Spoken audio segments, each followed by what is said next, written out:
Hey,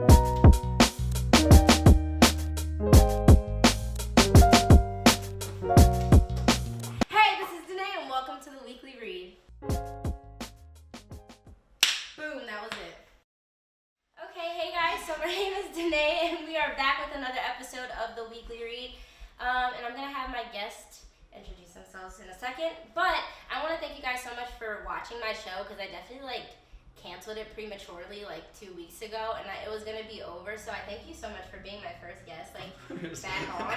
But I was going to cancel my show and I'm so thankful that you were able to come because life's just been crazy. But anyway, so you can introduce yourself.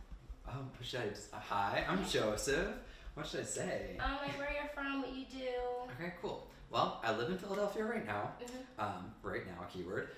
Words. But I'm originally from Bradford County, Pennsylvania, which is upstate farm country. Mm-hmm.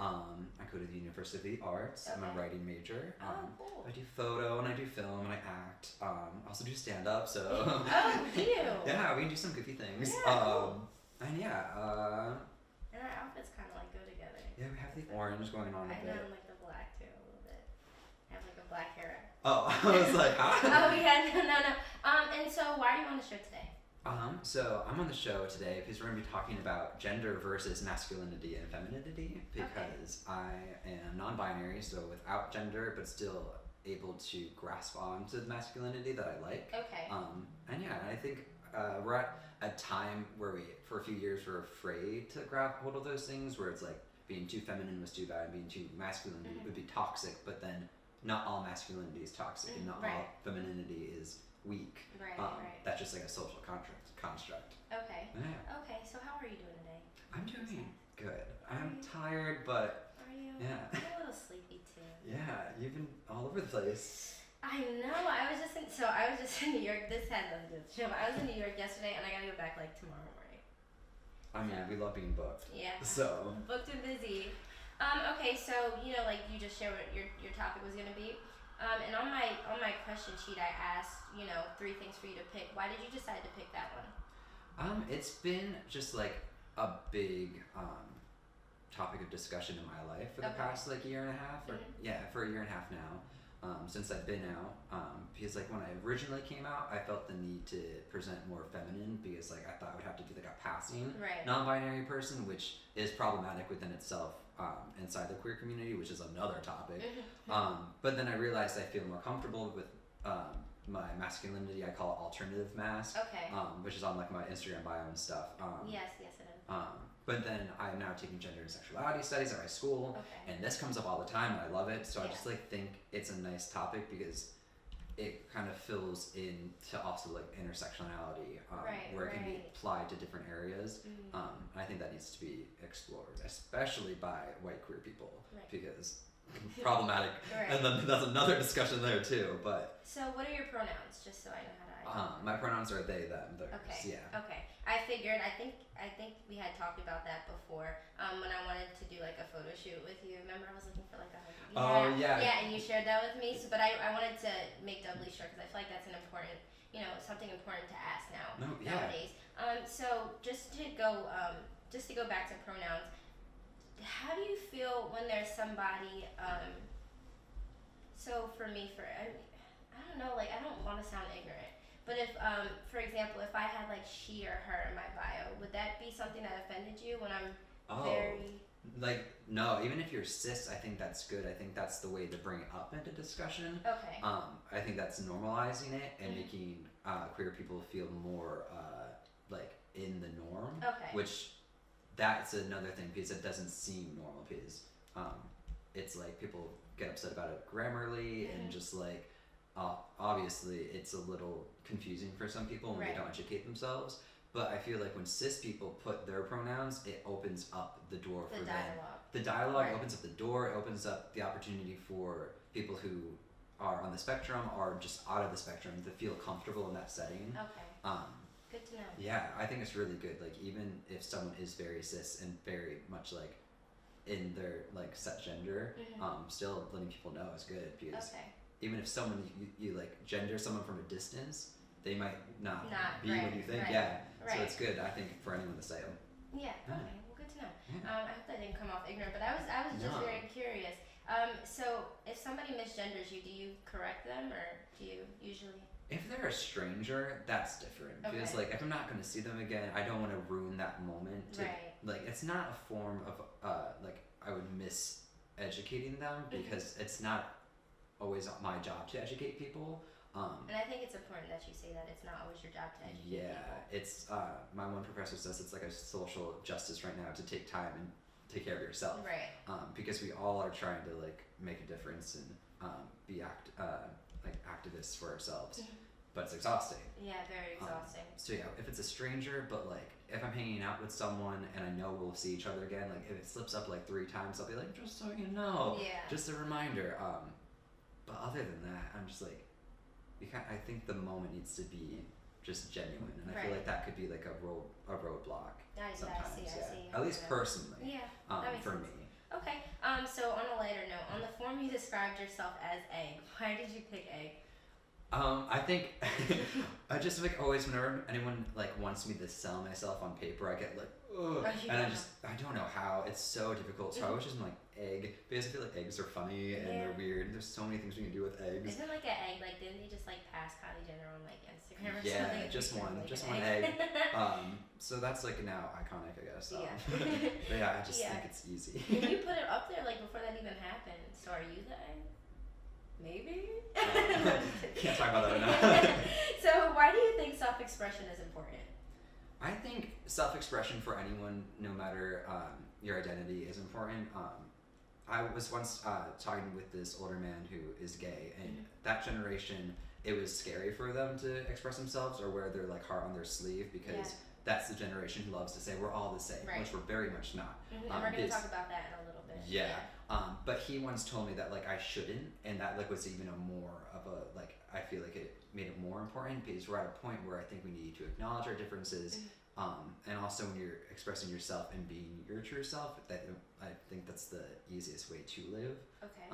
Because if you're not, I think that's going to hinder yourself inside, which then will hinder your opportunities outside. I agree. And you know, just going off of my experience, there was like a time where, and I've shared this on my show before, but when I grew up in like a predominantly white suburb, and so a lot of the other black girls would tell me that I like wanted to be white or acted white, and so I did a lot to try to act what I thought like a black person should act like, and I hate that I even like said that, but you know the stereotypical black girl, that's what I really tried so hard to be like, and I can just like understand you know what you're saying because for me, like I feel like that was a very hard time in my life, and if I could go back and do like so many things different or just be like my authentic self, I would be like in a much different position even now. And you know, you don't really necessarily think about how much those things affect you from 10 years ago and how it's changed your life, like you know,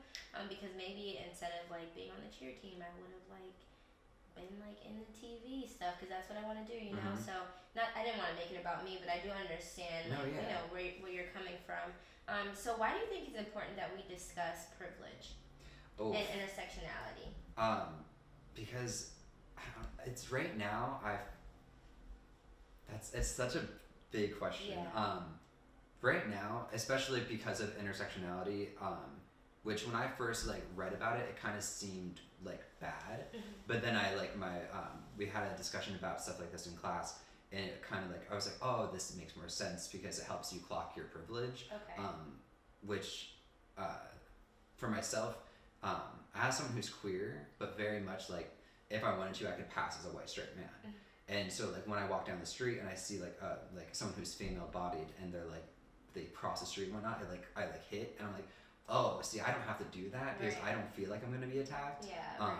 And that there's just like 100% of privilege that I have, which it's hard, I know, because like a lot of people don't like to clock the privilege because they think it then takes away all of the wrongs that happen to them.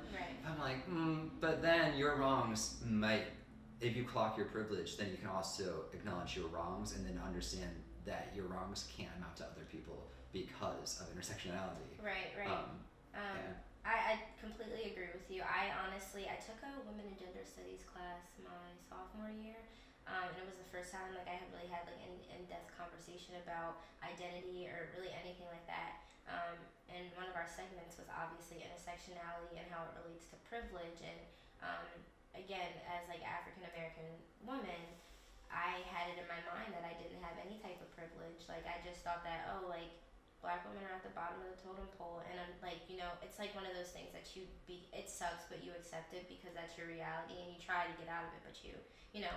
And then we were talking in class, and I was like, oh, okay, well, I'm a straight woman, I'm educated, I come from a 2-parent home, I came from a good neighborhood and area and things like that, and so you don't really think about those things when it comes to privilege, and those are things that I didn't think about. So in my opinion, that's why I think it's important to talk about intersectionality, and how it relates to privilege, or even, you know, separately too. And like just to say that I can walk down the street is then another privilege. Yeah, because right. like I don't think we really realize that the privilege of not like having a disability, especially physical. Body, and especially in Philadelphia, where like if it snows, I was like walking to class one day. I was like, if I wasn't able-bodied, I would have missed class. Or if you like need to take the subway, a lot of places don't have ramps or elevators, and things like that you just really don't think of. Yeah. So my next thing on here is expressive art. You put that on your form as well. Can you explain what you mean by that? I think with when it's for me, I feel that a lot of people think because I'm a queer writer, all my art has to express that. And I like to put, of course, like queer characters in the things I write, but I also have like a very dark genre and style where a lot of my friends are like, aren't you afraid that like your queer characters dying or being these problematic people will like paint a bad picture for queer people? I'm like, well, no, because we're expressing queerness in a complex character. And I feel like that can come through any art form, where if you're being expressive, it also can be scary because you don't want it to come off as problematic, especially if you're like performing or creating. But in that realm, if you're holding yourself back, then you get the same bland like token characters, where it's like the token black person or the token queer person. And then those characters aren't complex at all. They're just there to be there to make it diverse.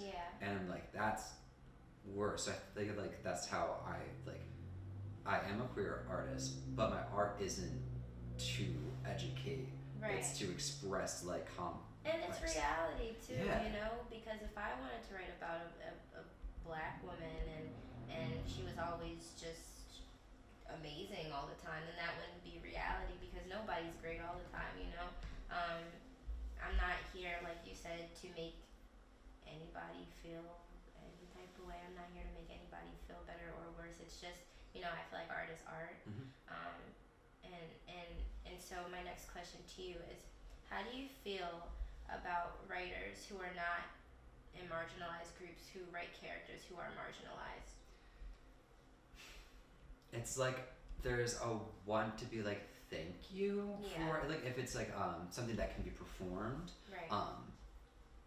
As like someone who acts, it's like I've played like two non-binary characters now, but inside of that, both of these characters have been written by cis people who have kind of relied on me to help educate them in the character. One, I was aware that I was going to do that because she asked me, and I was like, okay, I'd love to help educate. And there's other queer people in the room because she wanted to know.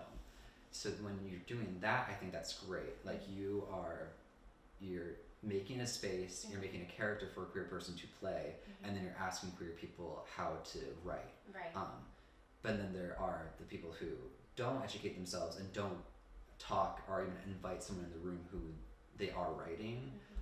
And that's where it gets tricky, because I've seen those scripts, and those scripts are not good, and they're very much... It's like Green Book. Oh my goodness. Or any film like that. It's, you have to see who's in your room, and you can't just rely on one person, because that one person's experience is not the whole queer experience, or not the whole black experience. Like literally every marginalized system, not one person that carries that experience. And it's interesting you say that, because I was talking to my friend the other week, and it's just, at least for me, I always feel the need to say, this, I'm speaking for myself and not the entire Black community. Yes. Yeah. And do you feel the same way? 100%.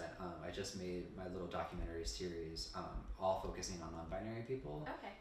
And I had that longing to do that because, like, dating and stuff, I feel that I become a educational, like, time for these guys who all like me on Tinder and whatnot. And like they keep on asking me the same questions, and I was just like, but this only applies really to my experience and like where I feel myself on the spectrum or off the spectrum. Like I don't get mad if you misgender me, but like I'll get frustrated, but there are some, it won't be the same for everyone else. Right. So that's why I made the documentary, because there's 8 people who have 8 different experiences. Right. And even then we do share a bit, but all of us are different. Mm-hmm. So I think it is very important to say I'm speaking for myself, right? Because we don't carry everyone's experience. Right. That would be horrifying, but I think that's so important and very like good to do. Yeah, and where can we find your documentary? And when will it be out? So it's out now. Oh, okay. It's been out for. Send me a link. Yeah, it's out for 8 days now. Okay. The link's in my Instagram bio. Oh, okay. And then we'll definitely share that. Thank you. And it's also in my photo video bio as well. Okay. And it's just like a playlist on YouTube. So if you hit the link, it'll play through all 8 episodes. Okay. That's so decent. So how did you decide that you wanted to do a documentary? Just because I knew that we all would have different experiences, but also they're all the people at my school. And it was just like a nice way for us to meet, because my one friend would always be like, you're the only non-binary person I know. And I'm like, there's like 17 of us at the school. Right. So I was able to create a space which I felt really happy about. And it was just like, everyone comes from like totally different like walks of life, but we all like kind of share something. But inside of that, there's some people who use all pronouns, some use spectrum, so like she, they, and then there's like the majority inside the minority that use they, them, theirs. So it was just even cooler to see that only inside of these 8 people how different it would be. And that was the longing to get everyone together, to meet each other, make a safe space, and then explore. Right. And so how did you come to the realization that you were non-binary? When I got to UR, it's because like a lot of places, I grew up in the woods, and you don't really care about what a pronoun is. Yeah. I grew up with sisters, but I also had a lot of guy friends growing up, so I had a very mixed group, and I felt like I belonged in both, but not at the same time. Right. So growing up, I always felt the different side of things, but I always thought that was just because of my sexuality. Okay. And sexuality and gender are not the same thing. Yeah. And so I was just thought, it's just because I'm gay. And then I got here, and then pronouns were asked, and I was like, why are you asking? And then I realized this whole like world existed. And after like a few months, I was like, I think this is where I'm gonna fit in, and this is what feels really right for me. And then I explored and educated myself, and just like really sat in it by myself for a year. Okay. And then I came out to like a close group of friends and asked them to use different pronouns for me, or my preferred pronouns. And then after like a month, I was like, yep, this is it. This feels right. Good. I'm happy for you. Thank you. Yeah. So I just want to talk about gendered clothing. What are your thoughts on it? I think it's important to have clothing that fits your body. And so unfortunately, our body types are all different. So you have to like have like I wouldn't call it gendered clothing, but more of physical clothing. And I wear anything from either side of the store. If it looks good, it looks good. If it looks good, if it feels good, if I like the way I look in it, it feels good, then I'm gonna buy it. Right. But yeah, I think it's important to kind of like think of it more as that. Like once it's yours, it's not gendered. Like it's your piece of clothing now. You bought it, you own it. It is frustrating though, because I go into Forever 21, and then the manager's just like, the men's is upstairs. I'm like, oh really? Oh my gosh, every time. But I'm like, it's fine. I'm shopping for me here. Right. And I'll buy some really great high-waisted pants, and I'll look good. fire. Yeah. So you said in your submission that you don't like when people act like they're not different, or that everybody's the same. Can you just speak to that? I know we talked a little earlier, but I wanted to come back. I think that just takes away everyone's experience, and that's very not a good way to grow, especially where we want to keep growing, but obviously there are beliefs and systems that hold us back, and just how society has been built, in this whole country. And I think we really need to acknowledge what makes us different, and not let that dissociate differentiate us from each other. But to like sit back and hear someone's experience and take it in, and then I don't know, just like run with it instead of hiding it. Because saying we're all the same is not true. Or like that you don't see color. They don't see color, stuff like that. It's so not it's very real. Cliche too. It's very cliche. I think that's very arrogant. Yeah. And like, because if you say that, you're just totally wiping away a person of color's whole experience. And I think that also goes back to how we were talking about privilege earlier, having the privilege to even say, I don't see color. Because that's the first thing that I see, like regardless of whatever space I'm in. And I know you see it too. If you were in a room of black people, you would see color then. So it just goes to show like, okay, so you're not surrounded by these people, but again, you have the privilege to even maybe you do believe that you don't see color, you know? Yeah. Just being able to say that so freely. Yeah, it's like there's a difference from not being racist and problematic and then saying not seeing color. I'm like, yeah, I feel that's like everybody's go-to. Like, I don't see color, I'm not racist. Eye roll. A big eye roll. Yeah. Because like you said, when you're in a space, yeah, you're not going to be saying that. Yeah, exactly. So do you think difference divides us, brings us together, or both? If you let it divide us, then it will. I think acknowledging differences and accepting them brings us together. If you know how to talk to people and see if there's a need that needs to be filled, or if you should just be there, Right. or if you shouldn't. Like, I think acknowledging the differences opens the door to come together. But if you hide from differences or you don't like something that's different than you, then that's just a problem. That's a them problem. Like, you got to figure that yourself out for that. Because like, if you let someone's difference like take away the, I don't know, what you can find in common, then you should just live under a rock. I think people just get so threatened by differences because they don't understand them, and they can't understand. Well, I don't understand them and can't understand is the same thing. Okay, I said the same thing twice. I've been saying the same thing like over and over. So I think a lot of people's issue is that they don't want to understand, and that they can't at the same time. Why can't I talk today? That people like can't and don't, want to understand. And I've had this conversation with my dad, and I don't think it's necessarily our place to understand, or that's what I told him. You don't have to understand, but you have to be accepting, and that just is what it is. Because everybody thinks that they're supposed to be a part of everything, and that's just not what it is. There's separate groups for different reasons, and it's not a bad thing.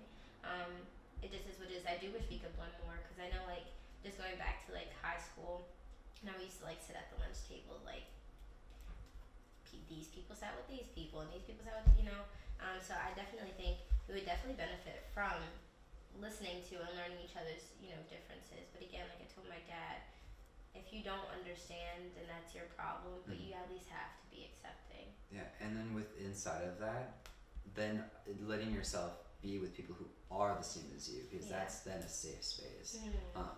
Because I feel like everyone is wanting to like mix and like get to know each other, know everyone's experiences, but it's also like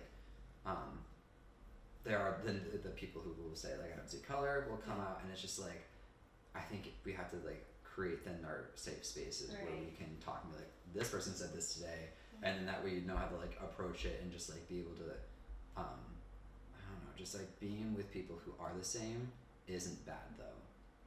But if that's all you surround yourself with, and that's where it can get toxic. But I think it's very important to still have the people that like know your experience and experience that, because like you said, you can't understand it. You need to be accepting of someone else, but having someone who does understand is very important. Yeah. Right. I think people should just live their lives honestly, and just like why does anybody care what anybody else is doing? It's just, for me, that's just so strange, because like we live in such a culture where everybody acts like they're so unbothered by anything, but like you're minding everybody else's business, and I just think that's crazy to me. Like, you like don't give a fuck, okay, that's fine, but like now why are you worried that I'm with this person, or why are you worried that I'm doing this or wearing this? And I just think are you upset? Are you? Yeah, there's the lack of like practice what you preach, which is like such a weird term, but at the same time, It's really the best way to put it. yeah. It a lot of people are just like, I don't want to like run into other people. I just want to live my life. Like I just want to go by like by the scheme of everything. But then they'll see something they don't like and they're like dive right in. I'm like, why? Yeah. And the worst is people then they dive in without any knowledge of anything, without like I don't know even Googling something, right. And getting some sources, and they're just like they dive in deep and then they're drowning because they're like, right. I went into an experience I do not understand, and now I just look like an idiot. Yeah. Which is common, unfortunately. Right. And so that was really all I had for the show today. But I wanted to know if you had anything that I missed that you wanted to maybe speak on. I don't know. Or any advice that you could give anyone. It can be on anything. Listen to people's experiences, especially if they're trying to tell you. That's good. My friend Lieko and I have been, I don't know if you know Lieko,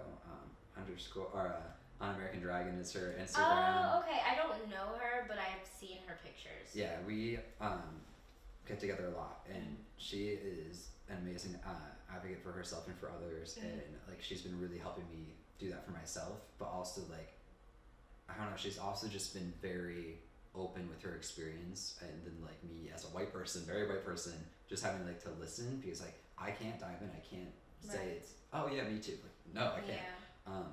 And so it's just been like, and that opens the door for me then to talk with her. It's just this nice conversations that we have that are very heated because we're so frustrated with everything. Yeah.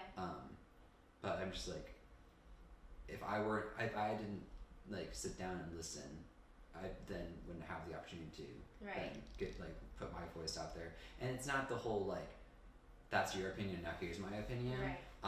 It's more of just like listen to each other, especially if you want to be an ally. That was going to be my next question: is what's the best way to be an ally, in your opinion?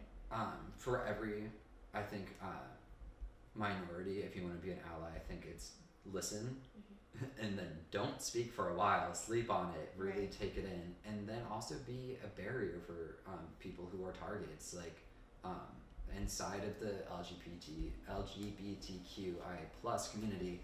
There's still very strong there's strong racism, there's strong transphobia, and like also like homophobia towards self, so it gets very tricky in there, but there's a lack of understanding of like who has paved the way, and who keeps paving the way are trans women of color. Like no one really seems to acknowledge that, so like you have to acknowledge everything and know who has paved the way, and then I think that will help you then be an ally.